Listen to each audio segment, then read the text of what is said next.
One day, my husband came home from work, and without any words, he took out a piece of paper from his bag and said to me, "I want a divorce right away. I don't enjoy being with you, and we can't even have children." The paper seems to be a divorce paper. He was waving it in front of me. I'm sure he's trying to threaten me. He seems to think that if he goes to this far, I'll return to being an obedient wife again. Well, I'm not going to play that game, and this is a good thing for me. Here, the divorce paper. I snatched the divorce paper from my husband, got a pen, and began to fill it out. What? My name is Melly, a 32 years old housewife. I got married a year ago to a man named Ken. Before I got married, I was working for a company and was a career woman. But my husband told me that when we get married, he wanted me to be a stay-at-home wife, so I decided to leave the company. I could have still worked, but I loved my husband so much at the time that I wanted to do what I could help to him as much as possible. I also wanted to experience being a full-time housewife for once, so I didn't have a problem with the idea of being a stay-at-home wife. However, once we started our married life, problems arose in other areas. First of all, my husband was selfish. He does not cook at all, but he often makes a demand about the taste of the food. Is this vegetable cooked? It's low. What? It's cooked well. It tastes better when it's crispy like this. I don't like it like this. I like it cooked more. Additionally, wow, it's spicy. I'm sweating. How much spicy stuff did you put? I only put in about half a teaspoon of spicy sauce. I can't eat anything. Hey, my husband complained and poured mayonnaise on the food to cover up the taste of the original food. There are many episodes like this related to cooking alone, but there is something else that bothers me about my husband. He spends too much money on his hobbies and interests. My husband loves fashion and buys expensive brands. I'm not that interested in fashion, so I'm fine with clothes that are less than $100. But my husband's standard is still hundreds of dollars. Whether it's a t-shirt or a hat, he always buys something in the range of several hundreds. When I ask him to spend a little less, he refuses to listen to me, saying, "It's my money, so it's fine." So I have to save as much as I can, and it's really hard. And when I try to cut back on food cost and serve fewer dishes, he immediately noticed and started complaining about it. He doesn't do any of the housework, and he's not capable with either, but he's just so picky in that way. My mother-in-law was also a nuisance, though not as much as my husband. My husband took me to his mother-in-law's house twice a month without fail. I told him I wasn't particularly eager about it, but he would argue that they would say something if his wife didn't come, so he would force me to go with him. And then my mother-in-law, as she had been waiting for me, starts to snipe at me. "Really, what is this? It doesn't taste like anything." "What? But if you add salt to it, it'll be too salty." "Are you trying to say that I can't properly taste?" No, that's not what I was saying. Ken grew up with my taste. You should learn to season it the way he likes it. Why did he marry this woman at all? I used to get a stomachache when I went to my in-laws' house because of the bad things they would say about me every time. But as usual, my husband wouldn't listen to me, and he would take me to my in-laws' house whether I was sick or not. And my mother-in-law would ask me every chance he got, "How about the grandchildren?" I can understand why my mother-in-law would be impatient, since my husband and I are both in our 30s. But we had just gotten married. I'm a little embarrassed to say this, but I've really done such activities with my husband since we got married. He comes home late, and even if he comes home early, he says he's too tired to do anything with me. That's why we've hardly been able to procreate. When I honestly told him that I don't want my mother-in-law to bother me, he says, "She's just messing with you, so you don't have to take her seriously." It was as if he didn't care about how I felt. I was losing my impatience. My mother-in-law was constantly troubling me, and my husband was not at all receptive to my feelings. So one day I decided to have a talk with my husband. "Hey, can I ask you to pay a little more attention to me?" "What?" "I talked to him about your mother-in-law, and you don't listen to me at all. Besides, we're not active at night." "Oh, that again. You know, you and Mom, that's your problem, right? You got to make it work on your own." And I think you're too aggressive about activity at night. Huh?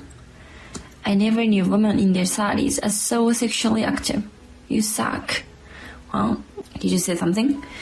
You really suck that you said such a thing? Huh? You're the one who's being flipped by me. And why are you being so cocky? All you have to do is listen to me and do what I tell you to do. Don't bother me with your petty problems. I can't believe my ears. Was this really the words of the husband who married me? Before we were married, he used to be much more kind and more killing towards me. He apparently thinks that I will do whatever he says. Maybe it's because when we got married, he wanted me to be a stay-at-home wife, and I expected a without complaint. He must have thought that I'm submissive. After I realized this, my feelings for my husband instantly cooled off. Until now, even if he treated me a little unreasonably, I had forgiven him because I loved my husband. But now that I realized that he thinks of me as his housekeeper, it was difficult for me to maintain my feelings of love towards him. From that day on, I stopped listening to him. I no longer did what he told me to. I cooked what I wanted to cook, and now I wanted to cook it. I never went to my in-laws' house because he didn't feel like it. As expected, he lost his temper every time. Hey, why don't you do as you're told? You're a stay-at-home wife, so do it. Hey, listen to me. I responded only when my husband speaks to me in a normal way. But when he was being unreasonable, I decided to ignore him. My husband didn't expect me to behave that way. He gradually began to be careful with how he was with me. And then he didn't say anything to me about a month. He finally reached his limit. One day, my husband came home from work, and without any words, he took out a piece of paper from his bag and said to me, I want a divorce right away. I don't enjoy being with you, and we can't even have children. The paper seems to be a divorce paper. He was waving it in front of me. The husband part of us already figured out. My husband was telling me he wanted a divorce, but for some reason, he had a grin on his face. I'm sure he's just trying to threaten me. He seems to think that if he goes this far, I'll become an obedient wife again. But I'm not going to play that game, and this is good for me. What? Fine, give me the divorce paper. I snatched the divorce paper from my husband, got a pen, and began to read it out. What? He didn't expect me to start filling it out, and was clearly upset. I ignored the reaction and hurriedly read out the divorce paper. Oh, are you serious? Well, I was thinking of getting a divorce too. You kidding, right? Why? After all the horrible things you did to me, how could I possibly want to stay married to you? No, well, what? That I'm your housekeeper who does whatever you say? Oh, no. Well, it looks like I was spot on. You're such an asshole. I don't know why I married a guy like you. Shut up. You want a good enough housewife, that's a fact. You can say what you want. I recorded every horrible thing you said to me. I'll file a suit against you for moral harassment. Oh no. My husband turned pale and fell into a heap. Oh, I'm sorry. Please forgive me. What I'm going to do when without you? My husband started to cry and I was shocked. The moment I tried to be tough with him, he turns into a frightened puppy. How petty he is. I packed up my belongings and left the house, ignoring my husband who was crying, clinging to me. I immediately filled the divorce paper and went back to my parents' house. By the way, I have been secretly looking for a job for about a month before this divorce happened. And just when I found a company that would fire me as a full-time employee, my husband brought me the divorce paper. The timing was perfect. I found a job, so I stayed at my parents' house for a few days and then moved out. And I went through the division of property and the compensation for the moral harassment from my ex-husband with my lawyer. My ex-husband kept telling my lawyer that he wanted to see me, so I asked him to issue that restraining order just in case. It seems that I was right in my decision. And my ex-husband, who thought I was at my parents' house, came to my parents' house one day and asked me where I was. As a result, my mother reported the incident and my ex-husband was arrested. He was released, but he was fired from his job because of it. He now lives at my parents-in-law's house and locks up himself there. I heard that my ex-husband was in a miserable state because he was dumped by me and there was no one left to handle the housework. His room was in a mess and he spent money without thinking about his future. He couldn't pay his rent and living expenses, and he was in panic. He realized how important I was and wanted me to come back to him. So he was delayed to find out where I was. I think it's pathetic that my husband didn't realize how blessed he was until he lost everything. At best, I hope he will reflect on this incident and improve his bad character. I, on the other hand, am working hard at my new job. It seems that I'm more suited to a life centered around work than being a housewife. So I have learned a lesson from my failure in this marriage and find an independent man who can do his own housework the next time. Thank you for watching until the end. Please subscribe to the channel if you like. See you in the next video. My husband insulted our 6-month-old daughter, calling her ugly in front of my parents. When I reproached him for this, he says something like this. Huh? The fact is she's ugly, right? My husband glanced at our baby in the crib, laughed disdainfully, and says so. I protested vehemently. She's only 6 months old. Her face will change. No matter her appearance, it's our own child, so she should be cute.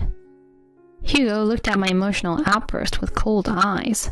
No way my kid could be this ugly. I really wanted her to become a baby model. With this face, modeling is impossible. Truly disappointing. Huh? Is this really my child? Not cute at all. 10 years later, by chance when we reunited, we were shocked by each other's appearances. My name is Noelle, and I'm 38 years old. I work as a popular stylist. I coordinate clothes for fashion magazines and work on styling for celebrities at TV stations. At the age of 26, after finishing my apprenticeship, I met Hugo, who would later become my husband. Hugo, 2 years older, was a photographer employed by a publishing company and was very good looking. Hugo, you're more of a model or entertainer than a photographer. So much so that people around me say that. In reality, he gave up on being a model due to not meeting the height requirements. Hugo and I got to know each other through our work, and we ended up dating after he confessed his feelings for me. Hugo was strict not only about his own appearance, but also about the appearance of others. Even during our relationship, there were times he brought up something like this during dates. Hey, did you see that woman we just passed? She's incredibly fat. Come on, Hugo. It's better not to speak ill of others' appearances. What's the matter, Noelle? You must think the same, right? I wished for him to improve in this aspect. When I started pointing out his negative comments, he eventually stopped making them. Soon, Hugo proposed to me. With you, Noelle, I believe we can create the ideal family. Will you marry me? Yes, Hugo. Thank you. I accepted the proposal, greeted each other as parents, and had a wedding ceremony. A year after marriage, I became pregnant. When I shared the news with Hugo, he jumped with joy. Noelle, you did great. Surely if it's a boy, he'll be handsome, and if it's a girl, she'll be a beautiful child. Regardless of the appearance, our child is ours, so they should be cute. I responded with a wry smile, but it seemed like Hugo wasn't listening. Soon I gave birth. I gave birth to a healthy girl, and the two of us discussed and decided to name her Evelyn. The day after giving birth, my husband came to the hospital room and peered at Evelyn's face. Is this really my child? It kinda has a face like a monkey. What? A monkey? I couldn't help but react immediately. Then a nearby nurse said the following. When they're just born, everyone has similar faces, you know. I think Evelyn is very cute. Upon hearing that, Hugo seemed to nod in agreement. Yeah, that's right. There's no way my daughter could be ugly. Come on, just stop it already. I was exasperated by my husband's attitude. Afterward, I was discharged, and life with our family of 3 began. However, Hugo didn't help with household chores or childcare at all. He would go out, claiming it was for work, but he didn't earn much, often returning after drinking somewhere. He never even tried giving milk to Evelyn or attempting to hold her. What's even more infuriating is that he would complain about my appearance while I was busy with childcare and housework. Hey, Noelle, aren't you getting fat? And you're not even wearing makeup. It's postpartum. My body shape is going to change. Besides, I don't have time for makeup. Still, you're a woman. If you're my wife, keep your appearance perfect. As Hugo continued with such comments, my frustration with him grew. One day when Evelyn turned 6 months old, my parents came from afar to visit. Is Evelyn doing well? It's Grandma here. Look, Grandpa brought a new toy. I wonder if she'll like it. Speaking to Evelyn with affectionate tones, my parents interacted with her, and my daughter giggled happily. Her face has become quite defined. Is Evelyn taking after Hugo?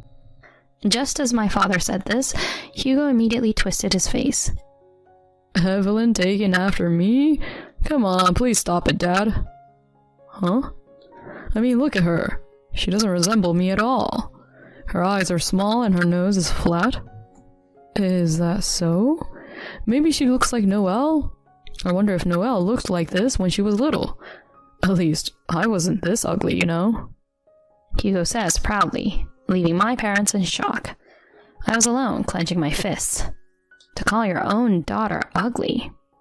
After my parents hurriedly left, I confronted Hugo. What do you think you're doing? Calling Evelyn ugly in front of our parents? Huh? It's a fact that she's ugly. Hugo glances at Evelyn sleeping in the crib, chuckling disdainfully. I protested vehemently against him. She's only 6 months old. Her face will change. No matter her appearance, it's our own child, so she should be cute. Hugo looked at my emotional outburst with cold eyes. No way my child could be this ugly. I really wanted her to become a baby model. With this face, modeling is out of the question. I'm really disappointed. What? I mean, is she really my child? She's not cute at all. The moment I heard those words, I reached my limit. Not doing housework or childcare is one thing, but criticizing our child's appearance and even doubting if she's really his own? I don't need a husband like him anymore, and Evelyn is better off without a father like this. I quietly stood up and took out the divorce agreement from the living room cabinet. I can't take it anymore. Please, divorce me. With an emotionless expression, I thrust the divorce agreement at Hugo. He seemed momentarily surprised. Then in the next moment, he showed a smile. I did it. You're the one asking for a divorce. Huh? I didn't want a wife who gave me such an ugly daughter either. It's a relief that you're the one bringing up the divorce. With that, he confidently signed it and handed it back to me. As he handed it back, Hugo said, Now, we're complete strangers. I'll remarry someone more beautiful and have a cuter child. You guys can live miserably for all I care. Is that all you have to say? Yeah, that's right. I don't make much money, so I won't pay child support either. Well, good luck after I leave. Hugo packed his things and left the house in high spirits. He didn't even bother to touch Evelyn at the end. I held my daughter and cried alone. In the end, that became the last day I saw Hugo. Afterward, I enrolled Evelyn in daycare and returned to work. With the help of my retired parents who moved nearby, I managed to balance parenting and work. Evelyn grew up healthy, without major illnesses. 6 years after divorcing Hugo, a significant change came into my life. A man I met on the job, Fred, asked me to go out with him. Fred is successful in his career, has a high social standing, and has never been married. Noelle, would you consider dating me with the intention of getting married? With a serious expression, Fred asked me this, and I answered with a bit of confusion. Fred, your feelings makes me happy, but you know I'm a single mother, right? Fred responded gently. Will you let me be your daughter's father? Huh? I care about you. I promise to cherish your precious daughter as well. Fred, thank you. That evening, I told Evelyn, now a grown-up first grader. Hey, Evelyn, what do you think if Mom said she wanted to remarry? Does that mean I will have a daddy? Squinting her eyes in thought, Evelyn seemed to be waiting for my next words. That's good. I want to meet him too. He's Mom's boyfriend, right? She said with a smile, and I felt relieved. The next weekend, I decided to introduce Evelyn to Fred. Although Evelyn was nervous at first, she quickly warmed up to Fred's kind personality. After several dates involving Evelyn, about a year passed, and Fred formally proposed to me. Even Evelyn said, I want to live with Dad, and I happily accepted. Eventually, Fred, Evelyn, and I started living together. Life with Fred was pure happiness. Despite his busy job, he took the lead in household chores and often took Evelyn out to play. Evelyn loved her dad very much. And it seemed like she shared things with Fred that she wouldn't tell me. Before I knew it, 10 years had passed since I separated from Hugo. Then one day, I was at a studio for a photo shoot. There I noticed a man doing equipment handling whom I recognized. As I set my gaze in his direction, he also noticed and stared at me with a gaping mouth. Noelle? It was Hugo. However, his appearance had changed drastically. The once called model or celebrity in his youth had now become significantly overweight, with thinning hair, bearing no resemblance to his former self. In shock, I couldn't say anything, and Hugo continued. Why are you here, Noelle? Are you the stylist for today's junior clothing shoot? As I faced Hugo, my daughter ran over. Mom, what are you doing? Seeing 10-year-old Evelyn, Hugo, holding equipment in his hand, dropped it in surprise. Could it be? You're Evelyn? It was understandable for Hugo to be surprised. Evelyn had grown into a beautiful girl, unimaginable from her baby days. Distinctive, round, large eyes, a straight nose, a small face, and long limbs. My own daughter seemed like a doll. I'm Evelyn. I'll be modeling for today. And who is this uncle? Evelyn said while hiding behind me and giving a cautious look. Model? Seeing Hugo's eyes widen, I sighed and explained. Evelyn is currently a junior model. Didn't you know? She's the most popular one right now. Alternating between my face and Evelyn's, Hugo was left speechless. To him, I quietly said, Are you still working as a photographer? Well, I haven't been doing much as a photographer. Today I'm assisting a friend who's a professional photographer. Hugo mumbled, evasively. In reality, I knew that he had been involved with female subjects and that his photography work had declined. Well then, do your best. I casually said that to Hugo and turned away, ready to leave with Evelyn. Wait a minute. I still have things to talk about. Hugo hurriedly stopped us. What? There's nothing to talk about. There is, for me. Anyway, Evelyn has become cute. Truly my daughter. Hugo seemed to have regained his composure, grinning as he tried to reach out to Evelyn. Evelyn quickly dodged his attempt. My daughter? Mom, what is he talking about?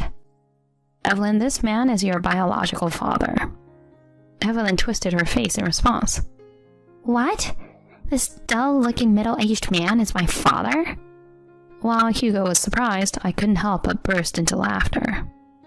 Evelyn, you shouldn't say things like that, even if they're true. But, Mom, this man has no sense of cleanliness. He's fat, and his hair is thin. Looking back and forth between Hugo and me, Evelyn delivered her judgment, causing me to clear my throat. He didn't even bother to contact us for the past 10 years. The connection is long gone. Let's go, Evelyn. Just as I was about to leave again, Hugo grabbed my arm. Hey, let go. Noelle, let's start over. Huh? Looking at Hugo, I noticed tears in his eyes. Since I parted with you, Noelle, I've been eating out a lot, and I ended up like this. I realized I can't live without you. That's your own responsibility, isn't it? Why now? Besides, Evelyn has become a beauty just like me. A popular stylist for a wife, a beautiful daughter who's a model. It's my ideal. Let's start over, okay? I sighed deeply. How absurd. Who was it that said he wanted to marry someone more beautiful and have cute children? Ugh. Hugo, confronted with his past words, looked defeated. With this appearance, he wouldn't attract women, as he did in his youth. Don't say that. We're a family, right? Come here, Evelyn. I'm your real dad. Evelyn looked anxious. As I tried to shake off Hugo's hand, a voice echoed across the floor. Do you have any business with my wife and daughter? Turning around, there stood my current husband, Fred. Seeing him, Hugo stared with wide eyes. Actually, Fred's height is 6'3". A former model, he also has a fairly handsome appearance. Wife? And daughter? Noel, did you remarry? I shook off Hugo's hand and told him. Yes. Did you think I spent the last 10 years crying over you? You traitor! What? You have no right to say that to me. At that moment, a professional photographer who had hired Hugo passed by. Hey, Hugo. What are you doing? The equipment hasn't been moved yet. Wait, is that the president? Why are you here? Huh? Hugo looked confused. The cameraman lowered his head to Fred, who was the president. Then Fred smilingly said, Today is a special day. My daughter is wearing clothes from my brand for a photo shoot. I wanted to show my face. Please take good care of the shoot. The cameraman hastily went into preparations for the shoot. President? Could it be that the brand being photographed today is... Fred smiled in response to Hugo's question. Yes, it's a brand from my company. Is there a problem? Hugo suddenly found himself at a loss for words. You married the president of such a famous brand? Yes, my current husband is perfect. You can't compete with him in any way. Saying this, I leaned towards my husband. Evelyn also clung to Fred's arm, glaring at Hugo. My dad is only this person. Go away, mister. Perhaps pushed by Evelyn's words, Hugo collapsed on his knees on the spot. After that, the photographer, having learned the situation, kicked Hugo out of the studio and terminated his employment contract. Of course, there was no way for Hugo to return to his job as a photographer. With no more equipment carrying work, he now lives in a rundown apartment and does manual labor. Even after that, Hugo contacted me a few times, expressing a desire to meet. But Fred warned him. If you persist, I'll call the police. After that warning, he fell silent.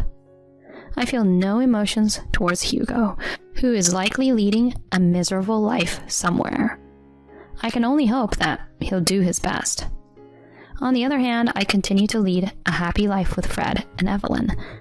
Our relationship as a couple is good. Work is going smoothly, and Evelyn is flourishing as a popular model.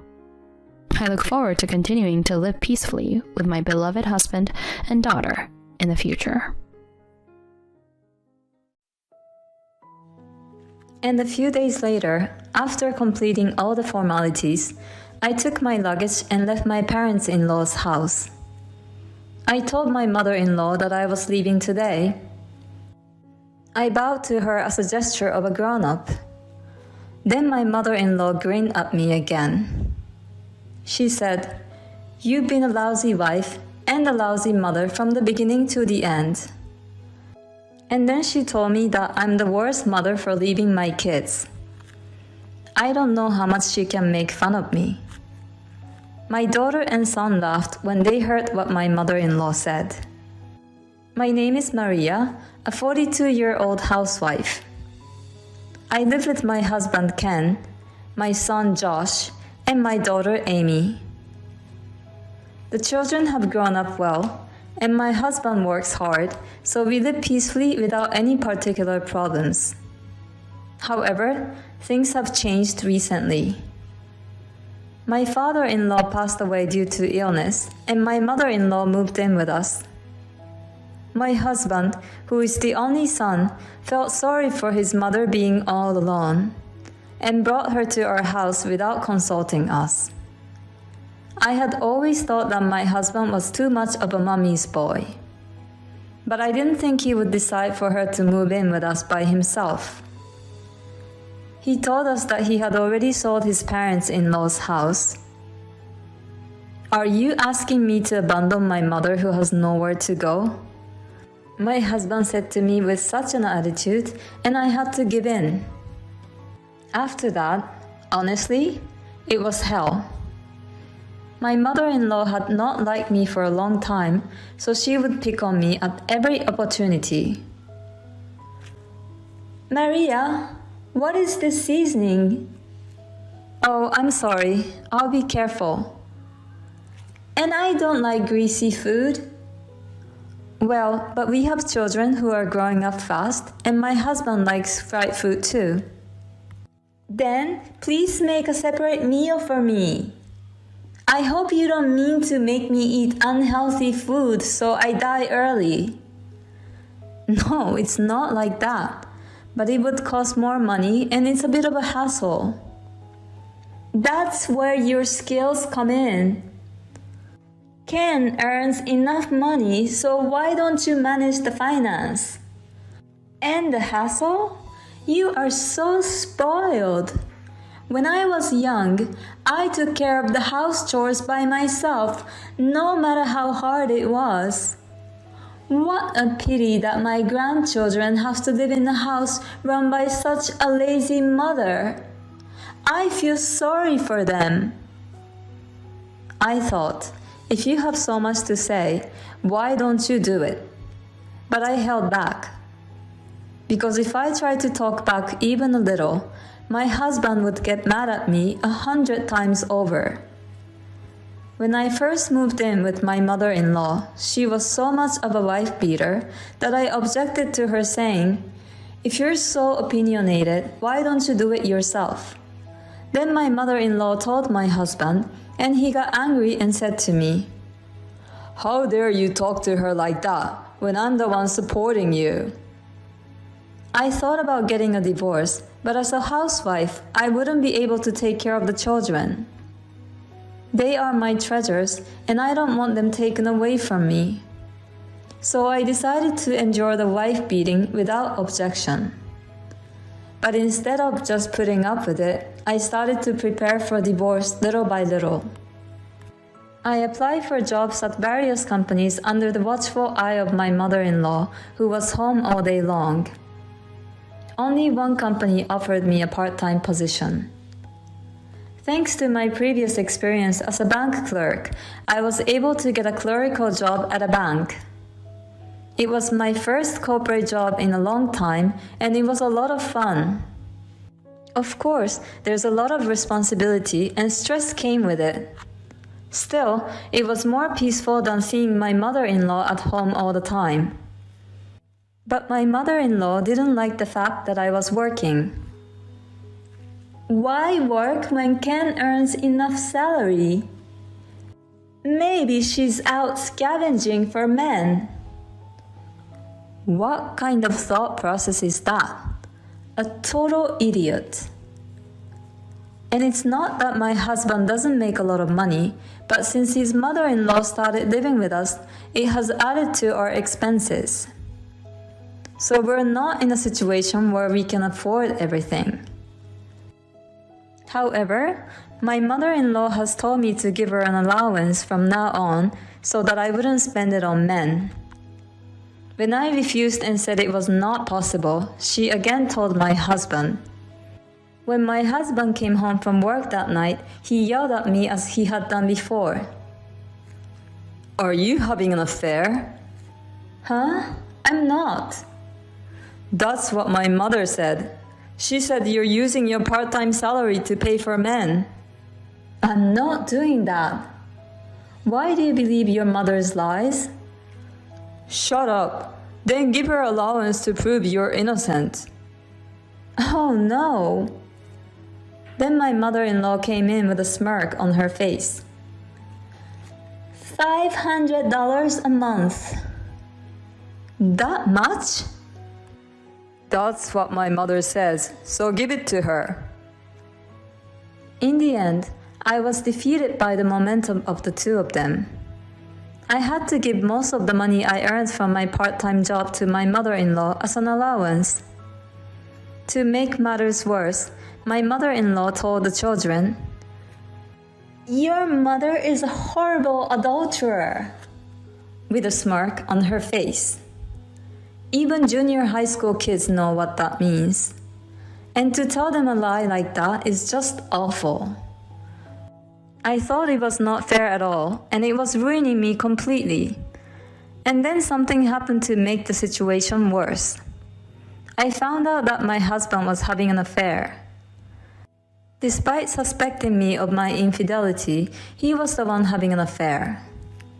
This put me over the edge. And they say that when you reach your limits, you just blow it all out of the water. I didn't want to spend even 1 second with these jerks, so I immediately went to get the divorce papers. I don't want to stay in this house after you had an affair, and I confronted my husband with the divorce papers.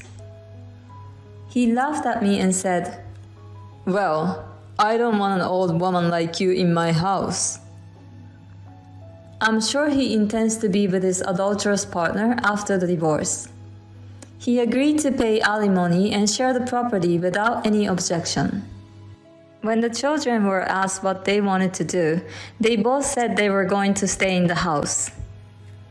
My mother-in-law grinned at me and said, "I knew you liked your father better than this woman." A few days later, after completing all the formalities, I took my luggage and left my parents' house. I told my mother-in-law in the living room that I would be leaving today, and bowed to her as a gesture of a grown-up. Then my mother-in-law grinned at me again and sarcastically said, "You've been a lousy wife and a lousy mother from the beginning to the end." Then she said, "You're such a terrible mother to leave your children." I don't know how much she can make fun of me. My daughter and son laughed when they heard my mother-in-law's comment. "Look, even the children are laughing at you. What a pathetic mother." Well, it was actually the children themselves who said they would stay here, so I'm not leaving them. "Oh, I see. So you're a sad woman who was abandoned by her children." Well, you can say what you want, but don't forget that you're responsible for everything at home from now on. Ha! Don't worry about that.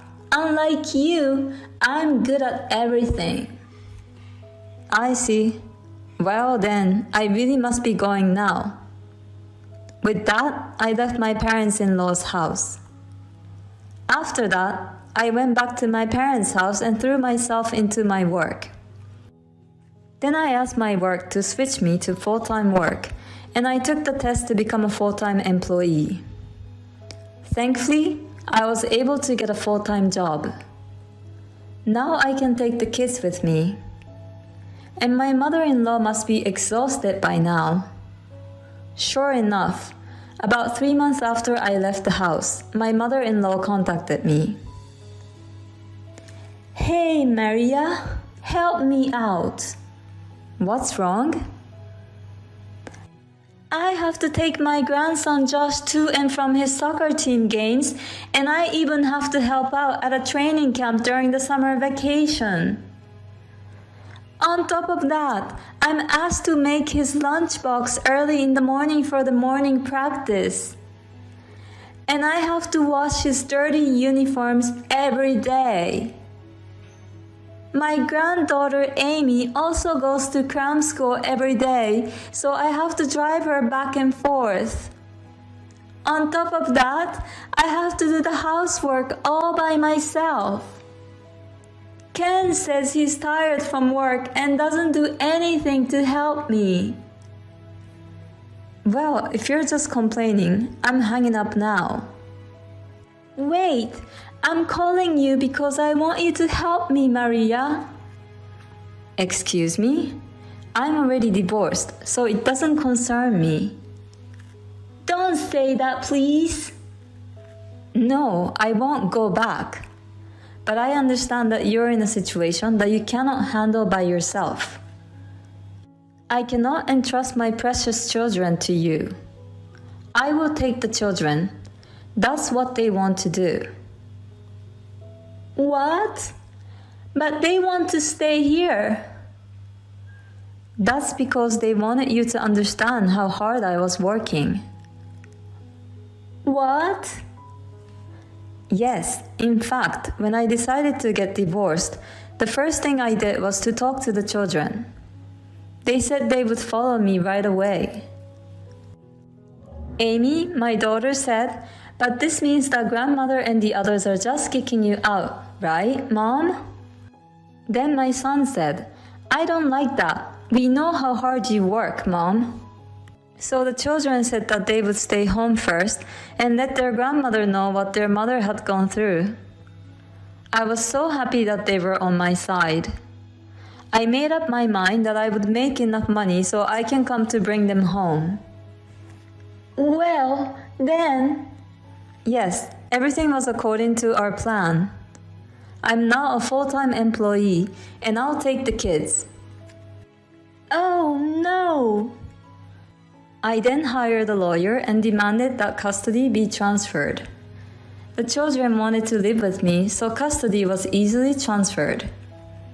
When I reported the affair to the company, his boss was enraged to hear it, and my husband was transferred to a department where he would not be able to advance in his career. Because of this, he can no longer pay the mortgage on the house he currently lives in. My mother-in-law has been ordered to work as well. My ex-mother-in-law is furious that her son is telling her what to do. My ex-husband and ex-mother-in-law are blaming on each other. They'll probably have to leave the house at this rate. Well, it's none of my business anymore. Meanwhile, I rented an apartment and moved in with my children. They are growing up to be wonderful children. My daughter cooks, and my son helps me with laundry and cleaning.